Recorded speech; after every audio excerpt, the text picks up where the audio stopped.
Love teacher, welcome to my channel. Hi guys. Okay, өнөөдрийн хичээл болохоор social mediad түгээмэл хэрэглэгддэг өгнүүдийг багш та нартаа орчуулад болон хэрэглээг нь өөр ямар утгуудыг бас илэрхийлдэг үг байдаг юм бэ гэдгийг орчуулад тайлбарладаг юм.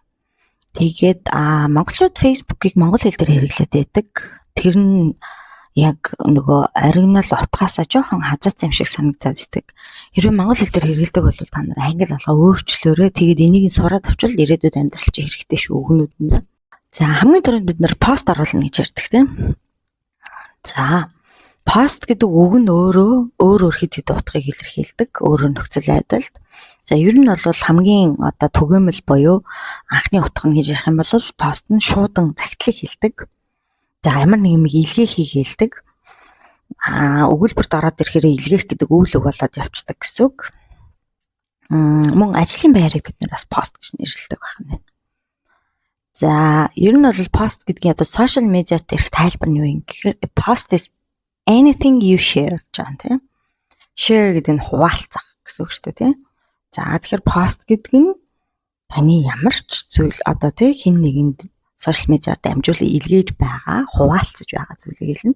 Тэр нь фото юм уу, зураг юм уу, эсвэл видео, эсвэл текст буюу бичвэр гэж болно тийм.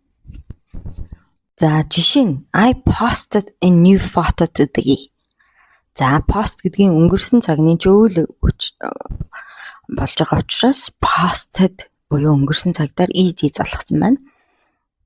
Тэгэхээр өнөөдөр today гэдэг өнөөдөр a new photo гэхэр шин зураг би постлсан гэсэн үг тийм. За дараагийн notification гэж үг гэдэг тийм. Notification. За бид нар бол энд нэг улаан тоонод гараад ирчдэг тийм. Тэнд notification ирлээ гэдэг. Өөр утга нь юу юм гэхээр ер нь ямар нэг юм мэдэгдэл өгөх, сонирдуулах, эсвэл бүртгэх, эсвэл зарлах гэсэн ийм утгуудыг илэрхийлдэг. Өөр нөхцөлд ийм утгуудыг илэрхийлдэг. За энэ утгаа ч гэсэн сошиал медиа дээр нэг алдаагүй яг тэр утгаараа ер нь хэрэглэгддэг гэсэн. Жишээ нь a notification is the alert гэдэг нь бид нар аларм тавьдаг штэ сэрүүлэг. Тэгэхээр alert гэдэг нь сэрэмжлүүлэх гэсэн утга байхгүй юу? Чиний постн дээр хэн нэгэн лайк дарсан эсвэл комент бичсэнийг танд мэдэгдэх тийм мэдэгдлийг notification гэдэг юм гэсэн тодорхойлолт нь байх нь тийм. Жишээ нь I got a new notification тийм.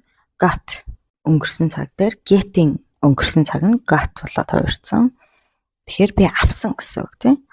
Надад тийм мэдэгдэл ирсэн гэж тийм. Би мэдэгдэл авсан гэж.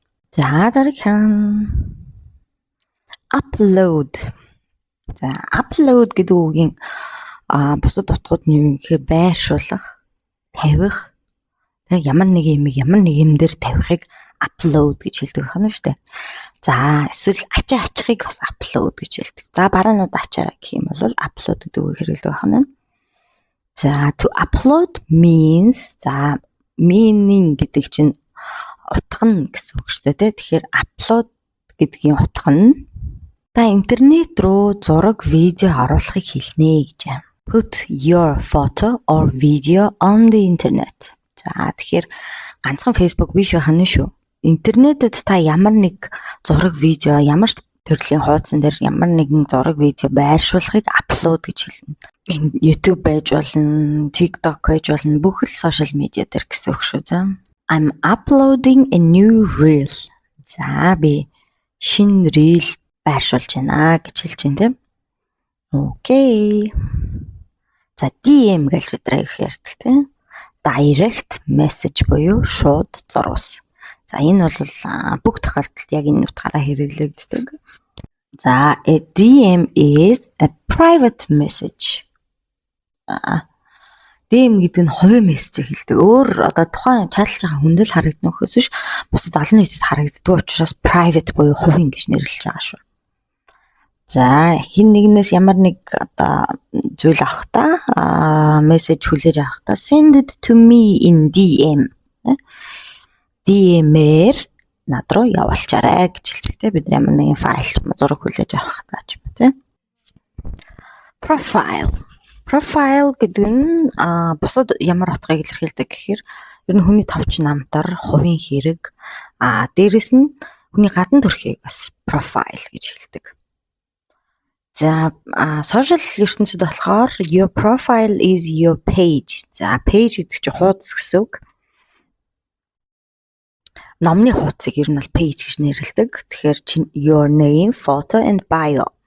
За bio гэдэг нь biography гэдэг үгний товчлол, biography гэдэг үгний товчлол. Ер нь бол товч намтар гэсэн, товч тайлбар гэсэн утга.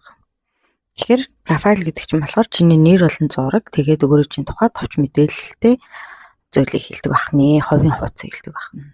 Жишээ нь гэх юм бол I updated my profile гэх юм бол чи өөрийнхөө profile дээр ямар нэг юм шинжилж оруулсан ч юм уу, текст солих юм уу, ажлын газрын нэрээ солих ч юм уу, тэрийг update хийн гэж ярина. Тэгэхээр updated my profile. За бидний хамгийн сайн мэддэг like гэдэг үг нь болохоор бусад утга нь юу юм гэхээр дуртай байх. I like this гэдэг. За дээрэс нь адилхан байх. It's like this гэхээр энэ энэтэй адилхан байна. Тэрнтэй адилхан байна гэж хэлнэ. За дээрэс нь хүсэх гэдэг утгыг илэрхийлдэг. I like to drink water тэ би ус уухыг хүсэж байна гэж. За ер нь бол social ертөнцид бол to like гэдэг нь means to click the heart or thumbs up button. За thumbs up, thumb гэдэг нь болохоор юу юм гэхээр эрхийн хуруу хэлдэг. Тэгээд эрхийн хуруугаа бид нар гоцоолгоо сайн байна гэж хэлхийн тулд thumb is up гэсэн утгаар up буюу дээш явсан байна гэдэг утгаар хэлдэг. Тэгэхээр тийм товч байдаг шүү дээ тий Facebook дээр. Тэгэхээр тэрийг бид нар like дарна гэж хэлдэг. Эсвэл зөөрөх дарахыг ер нь л дуртай байхыг хэлнэ гэсэн үг. Тэгэхээр таалагдсан илэрхийлэхийг хэлэх нь байна. За жишээ нь гэх юм бол thanks for liking my photo. За миний зурагн дээр лайк дарсан баярлалаа гэсэн. За дараагийн нэг чухал үг болохоор comment. За comment гэдэг үг нь болохоор ер нь бол босод утганы юу юм гэхээр ямар нэг юм тайлбар. За ер нь бас нэг утга нь болохоор өөрийн саналаа хэлэх гэдэг утга гарч ирдэг. I'd like to comment on this гэх юм бол би энэ дээр саналаа хэлмээр байна тийм. За comment is what you write under a post. Under гэдэг нь доор гэсэн үг. Тэгэхээр постны доор чиний бичиж байгаа зүйлийг comment гэж нэрлэнэ гэж ойлгоно гэсэн үг. Сэтгэгдлээ бичижүүлдэг гэсэн үг тийм.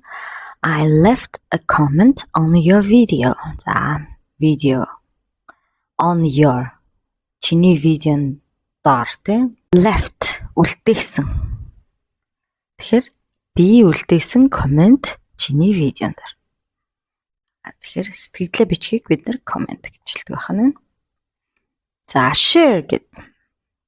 За share гэдэг болохоор бас өөр хэд утгатай. Ер нь бол хувьцааг share гэдэг компани хувьцааг. Share холдрууд гэж бид нар ярьдаг шүү дээ. Тэр чинь хувьцаа эзэмшигч гэдэг тийм. Hold гэдэг чинь барих гэсэн үг, эзэмших. Ямар нэг юм хадгалах гэсэн утгаар орж ирдэг. Тэгэхээр хувьцаа хадгалагчид буюу хувьцааны эзэд тахгүй. За бас өөр нэг утга нь хувь гэсэн үг. Тэ надад хэдэн хувь өгөх юм. Тэгэхээр what's my share тэ? Миний хувь хэдийн. За хуваарлах. Let's share it тэ. Бүгдний нэг хуваагаад хуваарлаад авъя гэдэг утгаар орж ирдэг. За social ертөнцид болохоор to share means to send a post to others. За бусдын постыг бусад хүмүүс рүү тэ өөрийнхөө ч юм уу тэ постыг бусад хүмүүс рүү явуулахыг share хийнэ гэж хэлж байгаа шүү. Тэгэхээр та нар үзсэн видео таалагдсан юмнуудаа өөрийнхөө профайл дээр шеэрлээд байдаг тийм. Энэ өгнөдөө бид нар амьдралаа маш их хэрэглэдэг учраас монгол үг шиг ойлгогдолцоо. Тэгэхээр цаад утга нь ийм утга байдаг шүү. За жишээ нь share this video with your friends. За хуваалцах share in this video with your friends. Найзуудтайгаа тийм. Найзуудтайгаа энэ видеог хуваалцаарай гэж. Tag. За бид нар таглан гэдэг ярьдаг шүү дээ. Таглан ч юм уу тийм. Tag гэдэг нь болохоор бас бусад утга нь юу байдаг юм гэхээр хувцсан дээр байдаг шошго байдаг штэ. Онжолсон байдаг цаасан шошгонууд байдаг тийм. За бид нэр price tag гэж үг сонсчихсан баг, тийм нэртэй дууч байдаг тийм. Үнийн шошго байхгүй юу? За дээрэс нь tag гэдэг нь ер нь бол ямар нэг юм гогцоог илэрхийлж болдог. За дээрэс нь тууцыг. Ер нь л ямар нэг юмны гадна талд тэрийг илэрхийлэх тайлбартай юмыг л бид нар tag гэж нэрлэдэг байгаа. За тэгэнгүүт сошиал ертөнцид tag гэдэг нь юугаар ордог юм гэхээр to tag someone means хин нэгнийг таглана гэдэг нь mention their username. Тэгэхээр чи хин нэгний нэрийг одоо профайлийнх нь username нэрийг өөрийнхөө зурган дээр бид нэр тагилж оруулдаг штэ тий. Эсвэл постныхаа дор тагилж оруулдаг штэ. Тэр үйлдэлийг хийж байгаа. Тэгэхээр энийг тэр хүнд олж уншаасай гэдэг утгаар ч юм уу тий. Олж үзээсэй гэдэг утгаар tag хийдэг байна. За жишээ гэх юм бол tag me in your photo. За намайг одоо хамт агуулсан зургуудаа бид нар постлохдоо хамт агуулсан хүмүүсийнхаа нүүрэн дээр нь дарж байгаа tag хийдэг тий. Тэрийг хэлж байгаа гэсэн үг. Ер нь бол хаяглах гэсэн санаа. За go viral. Энэ үг сүүлийн үед бол нэлээд их сонсогддог, нэлээд их яадаг болсон. Ер нь бол олонд тархах гэдэг санаагаар сошиал ертөнцид ордог. Бусад утга нь юу юм гэхээр ер нь бол вирусын тархалт, нянгийн тархалт дээр энэ viral гэдэг үгийг хэрэгэлдэг байхгүй юу? Бусад тохиолдолд. Энэ сошиал ертөнцид ер нь бол одоо яг вирус шиг хурдан тархаж ийн гэдэг утгаар энэ үгийг сошиал ертөнцид хэрэгэлдэг болсон гэсэн үг. Тэрнээс биш энэ анхнаасаа сошиал ертөнцид одоо байсан зориулагдж гарсан үг гэсэн үг биш. За this video went viral. За энэ видео маш их тархлаа тий. За тэгээд бусад өөр бидний амьдрал, сошиал амьдралд хэрэглэгддэг үгнүүдийг тавчхан багш нь хэлээд өгье. За feed гэдэг үг те бидний Facebook дээр орохоор news feed гэж гарч ирдэг те. Тэгэхээр мэдээллийн урсгал гэсэн үг байна те. За бусад утга нь юу юм гэхээр ер нь хооллох. Feed the animal гэх юм бол амтан хооллох. Feed your child гэх юм бол хүүхдэд хооллох гэсэн. За дээрэс нь тэжээл гэдэг утга. Хоол тэжээл гэдэг утгаар орчдөг. Малын хоол тэжээлийг feed гэдэг байна.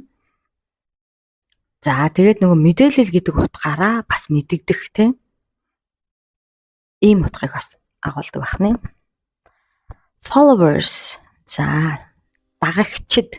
Энэ үг болохоор яг л өөрийн илэрхийлдэг утгаараа сошиал ертөнцийн дээр орж ирсэн гэсэн. Өөр утгаар илэрхийлж орж ирээгүй. Тэгэхээр ер нь бол followers гэдэг нь дагагчид гэсэн үг. My followers гэхээр бодит амьдрал дээр ч гэсэн араасаа дагаа явж байгаа хүнийг миний намайг follow хийж ийн гэдэг утгаар хэлдэг гэсэн үг. Яг араасаа дагах гэдэг утгаар.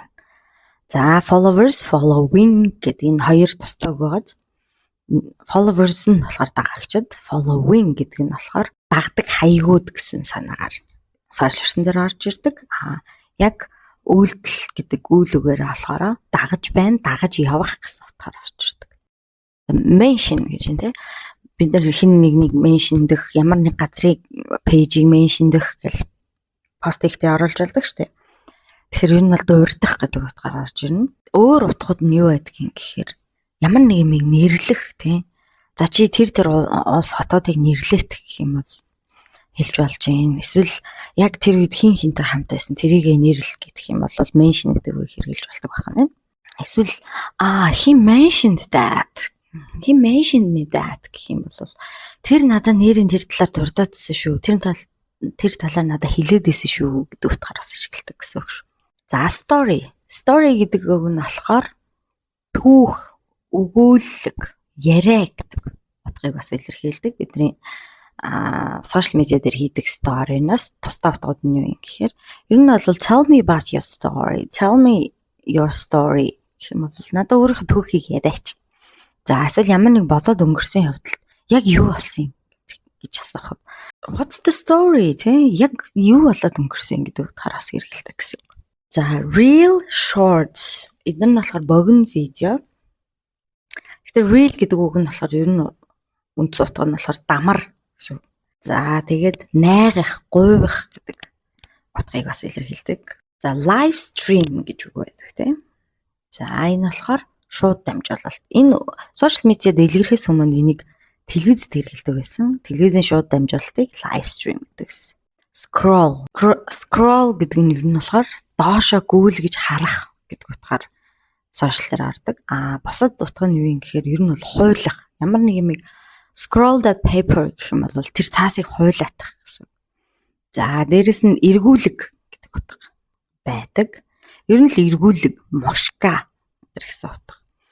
Тийм scrolled bandage гэдэг юм уу те. Ямар нэг юм эргэсэн, мушгсан ороос юм хэлдэг. Сошиал дээр болохоор гүйлгэж доошоо гүйлгэж харахыг хэлнэ те.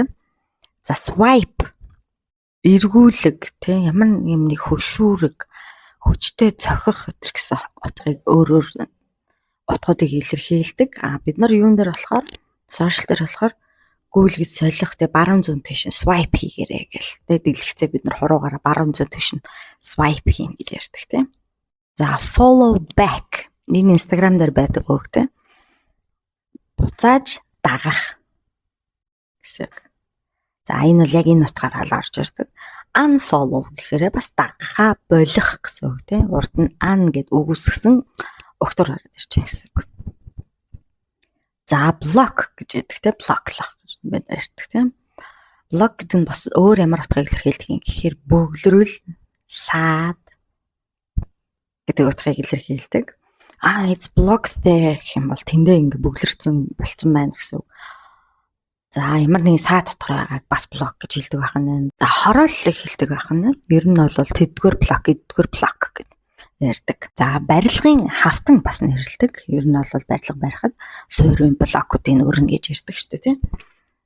За report. За report гэдэг үг нь яг л утгаараа мэдээлэх, илтгэх гэдэг утгатай. Сошиал дээр болохоор ер нь бол report хийх гэдэг нь жоохон нөгөө negative буюу арай нэг тийм үгүйсгсэн хэлбэрээр ордог шүү дээ. Reportlах тийм муу зүйлийг ингэж бид нар цааш нь дамжуулж хэлж өгдөг шүү дээ тийм. Хин нэг reportlаа гэдэг. За яг үндсэн утга нь болохоор тайлан, дээрээс нь ямар нэг гомдол мэдүүлэх одоо жишээ нь ямар нэг үйлчлэлийн сэтгэл хангалуун биш байвал report бичиж өгнө гэж ярьдаг тийм. За react. За reaction гэдэг үг бид мэднэ. Энэний үндсэн язгуур үг гэсэн үг. React. Reaction. Арт нь шин ороод ирж байгаа гэсэн үг тийм. Хариултлууд нь юу байдгийг гэхээр ямар нэгэн эможи дарах, лайк дарах, лав дарахыг ер нь react хийнэ гэж ярьдаг гэсэн үг.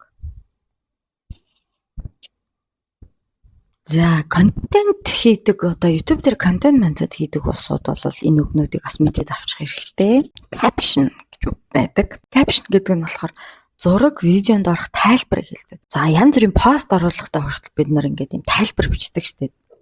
Дээр нь эсвэл видеон дээрээ биччихдэг штеп тий. Явж байгаа хооронд орон текст ингээ гарч ирдэг тий. Энийг бид нар caption гэж нэрлэдэг байна. За thumbnail гэдэг нь болохоор YouTube-ийн хэллэг, видеоны жижиг зураг. Одоо бид нар YouTube руу яваад оронгууд бүх видеонууд зураг нь харагдчихэдэг шүү дээ. Ийм учиртай видео гэдэг тайлбарлаж хүмүүс зураг байдаг. За гэтэл энэ үгний яг үндсэн утга нь юу юм гэхээр эрхий хурууны хумс гэсэн үг байхгүй юу? Thumb гэж бид хэлсэн тийм лайк дардгийн thumb, nail гэдэг нь хумс гэсэн үг. Тэгэхээр эрхий хурууны хумс гэсэн утгатай өгш. За фильтр. За фильтр гэдэг нь бид нар усны шүүлтүрийг мэднэ тийм. Дээрэс нь яг жинхэнэ утга нь бол усны шүүлтүр дээр ер нь ямар нэг юм шүүлтүрийг хэлдэг. За сошиал дээр энэ ямар утгаараа орж ирсэн гэхээр хүний одоо зураг нь дээр хүний царайгны өөсөвүүдийг арилгах шүүлтүр баггүй. Тэгэхээр ер нь бол фильтр хэрэглэсэн зураг гэхээр өөсөвүүдээ шүүлтүрсэн зураг гэсэн утга. За дээрэс нь тунгаах, цэвэрлэх гэсэн утгыг илэрхийлдэг. За highlight. За энэ үг бас сүүлийн үед нэлээд хүмүүс хэрэглэдэг болсон. Сторинуудаа бүлэглэдэг те бид нар хайлайтанда аль сторинуудаа оруулах ингээд бид нар сонгож оруулдаг шүү дээ тий. Тэгэхээр таны оруулж байгаа сторинуудыг бүлэглэдэг хэсгийг хайлайтдаг байна. Бусад утга нь юу юм гэхээр ер нь бол одоо мэдээний хайлайт гэх юм бол мэдээний хамгийн гол мэдээ супер мэдээ тий. Бусад мэдээнээс хамгийн их сенсац тарих мэдээ буюу гол үйл явдлуудыг хэлдэг. За дээрэс нь нэг оргил хэсгүүдийг бас хэлдэг тий. Энэ бол тийм голчилж анхаармаар байгаа зүйлсийг хэлдэг гэсэн. За poll гэдэг үг гэдэг тий. Бид нар групп чатанда poll явуулдаг, постн дээрээ poll явуулдаг тий. Энэ болохоор санал асуулга, санал хураах гэсэн үг. Энэ бол яг үндсэн утгаараа сошиал дээр орж ирсэн гэсэн. За engagement. За сошиал дээр энэ утга нь болохоор оролцоо гэсэн үг тий. Хэр их engagement-тэй байна гэл чиний видео чи хэр их engagement-тэй байна гэл асуудаг шүү дээ. Хэр их үзсэн бэ гэдэг утгаар. Тэгээ engagement нь хэр их хэдэн минут одоо шин 5 минутын видео хийсэн бахад engagement нь гэл тусдаа минут яриад байдаг шүү дээ. Тэр чинь тэр видеон дээр хэр удаан цаг зарцуулж хэр оролцоотой байсныг нь хэлж байгаа. Engagement-ийн яг үндсэн утга нь болохоор сүү тавих гэсэн үг байхгүй юу? I'm engaged гэлдэг шүү дээ. Engagement party гэлдэг шүү дээ. Тэгэхээр энэ сүү тавих гэсэн үг байхгүй юу? За дээрэс нь амлалт гэж орж ирдэг. Чухал зүйлсийг ингээд амлалт өгж байгаа өгсөн гэдгийг илэрхийлэхийн тулд engagement гэдэг үгийг хэрэглэдэг. За мөн гэрээ хэлэлцээр хийсэн гэдэг утга дээр engagement гэдэг үг орж ирдэг. За сошиал медиа дээр хэрэглэгддэг хэллэгүүд байгаа. За тэрийг бид нэр common expressions гэж нийтлэг хэллэгүүд байгаа тийм сошиалын нийтлэг хэллэгүүд гэсэн үг шүү. За энэ дээр багш нэг 4-5 жишээ харуулсан байна. I'll post it later гэх юм бол I will post it тийм би цаг дээр ярьж байна. Би дараа нь постлчихъя гэдэг үг хэллэг байдаг ахна. Check my new reel. Миний шинэ богино видеог үзээрэй гэж байна тийм. Send it to me in DM. За надад DM-ээр явуулаарай. Direct message тийм. Tag me in the photo. За зурган дээр намайг tag хийгээрэй. Нэг найз чинь зураг оруулж байгаа бол намайг таглаж байгаа гэж байна тийм. Let's go live. За шууд эфирээ эхэлцгээр. За live гэдэг хийн гэдгийг болохоор live хийн, lived нэтэрэг хүмүүс яриад байдаг гүүш манайха. Live гэдэг утгаар хэрэглэгдэн. Live гэхээрээ өөр утгатай болчихж байгаа. Амьдрах гэдэг үйлэг баггүй юу? Go live гэх юм бол яг нөгөө амьдаараа гэж бид нар ярьдаг штэ. Зурагтаар хардаг хүнийг нөгөө амьдаар нь харсан чинь гэдэг утгаар хэрэглэгддэг үг баггүй юу? Энийг сошиал медиа дээр зүгээр зургаар юм уу урдчлаад бэлтцсэн видеогоор биш яг одоо өөрийнхөө одоо цагтаа та нартай харьцахыг go live гэж хэлээд байгаа. Тэгэхээр live live хоёр ч өөр утгатай шүү манайхаа. Энэ дээр хүмүүс их live хийжсэн гэж яриад байдаг юм байлаа. Тэгэхээр шууд тантай тухайн цаг мөчтөө сошиал дээр харилцаа үүсгэхийг go live гэж хэлдэг ахна шүү. Okay guys, за та нарын сошиал амьдрал дээр хэрэглэгддэг үгнүүдийнхаа утга учирыг ойлгоход жоохон ч ихсэн нэмэр болсон гэж найдаж байна. Өөр та нар ямар үг хэллгүүдийг мэдмээр байгаа, сурмаар байгаагаа багштай комментээр үлдээж олно шүү. See you later guys.